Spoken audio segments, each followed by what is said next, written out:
It's a lot of electronic music mostly, but like a lot of cool bands like stop by, so you see like bands from all over, you know, in Berlin. But like the people that make music in town usually make like DJ stuff or like electronic stuff. It's like a sort of old DDR, like old Soviet architecture, like these kind of, they're not really skyscrapers, they're kind of like bigger buildings that sort of look like they're put together like Lego, you know. They're just like they're just convenient, you know. That's all. Like just prefab concrete stuff. Yeah, like high-rise like tower blocks, I guess. Yeah, that's what they are. Yeah, but that's all it means, that they're like prefabricated out of concrete slabs and put together like Lego, basically.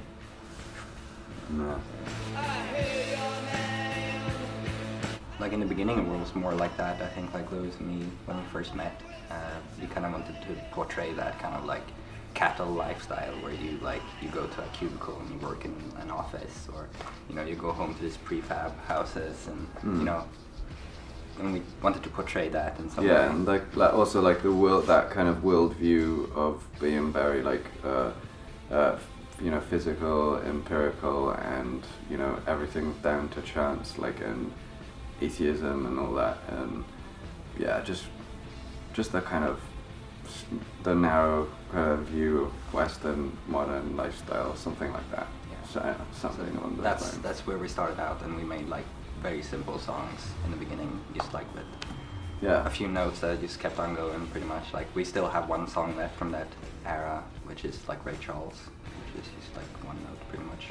Yeah, we try to make the music sound like as square as possible, kind of thing, like concrete blocks. But I mean, we didn't want to like sustain that for too long, because it's not that, it gets a bit boring after a while.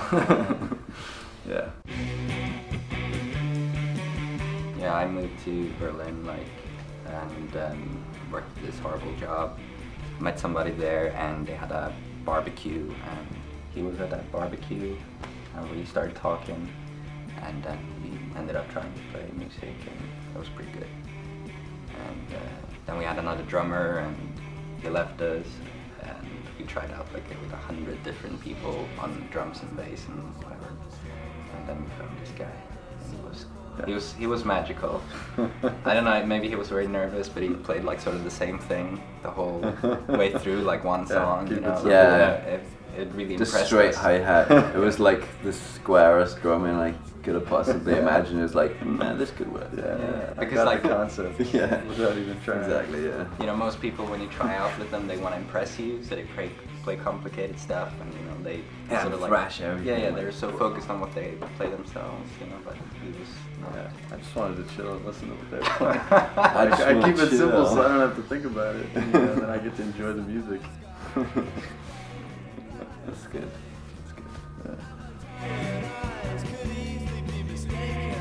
A lot of these songs are kind of old, actually, but we got the opportunity to record with, he knows him, Flo.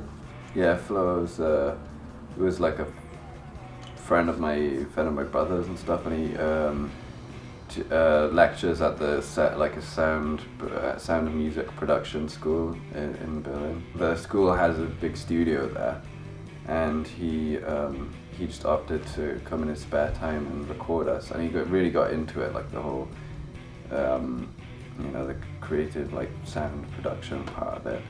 And we talked a lot, like we did a lot of pre-production, like talking about the sound that we wanted, giving it examples, talking about examples of stuff, and looking at other people's production techniques. Like there was this, he got the special mic for the bass drum that he got from like the Sonic Youth producers.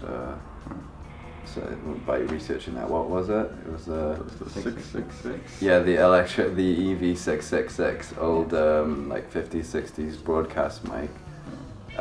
Stuck it on the bass drum, and because we've tried like a bunch of different mics, and it was like sounded like kind of like flabby and stuff. You put that on it, it's just like straight away like had exactly the right punch.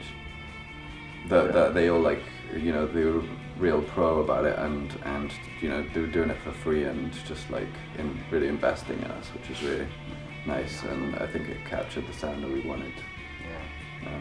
And we did the whole, like the rest of it ourselves as well, like, you know, like ordering the tapes and printing, doing the design jobs and everything like that. So, I mean, that's kind of like, we hope that, you know, coming down here and touring, that somebody would like, hey, that sounds great, we want to release you. So far not. We got one show left. Yeah, we got one show left. Yeah. And I'm sick, so that would be awesome. You know? Crazy good or crazy bad? The weirdest one was Fort Wayne, Indiana, I reckon. Yeah. This time we were playing with this kind of shouty, sort of shouting bros over like heavier than Chili Peppers kind of music. They were called the Delicious. Yeah. And it's kind of scary. yeah, kind of scary styles. Yeah, I thought that we played in the donut store like in Austin, South by Southwest. I thought that was kind of weird. But the whole thing, you know, like nobody knows just a who you line are. of people ordering donuts. Yeah. Exactly, Yeah, it's the line of people ordering donuts, people phones. sitting around, you know, and like, and then we're supposed to play there right next to the exit door. Yeah, and so obviously they walk everybody right in that front of the gets stage after they get their donut, like walking out. Yeah, So that's what South by Southwest is like. that was kind of it. That's a bit of promo for you. That's strange. I get my Humana. clothes, their old clothes. I think I got this Look at the from hand-me-downs. Yeah, you. that was actually a hand-me-down from my brother. He might have even had it from someone else, so that might be like the fourth generation. Traded right now. around, yeah. Yeah, Nice. I got this, like, all the horrible teenage girls wore clothes like this kind of shirt. So I was like, I'm gonna get that. And I found it, and now I have it, and I'm very happy. It's like my. And I think I got the more like middle-aged woman. Also from, secondhand. Yeah. I don't know how many toasters do I give it. 4.5 toasters I give it. I think it's been great. I mean, yeah, I don't know. It's been really fun. Yeah, there's too much highways, too much like horrible side of the highway food, you know, like Wendy's or whatever they call it. Well, we have spent most of our time on the highway, and we can't really avoid that. Nah. So we gotta drive like 8,000 miles or something. But the American people are great. It's so nice. You know, we meet so many nice people, and we always have a good time. So that's the best part. Yeah. Make America great again.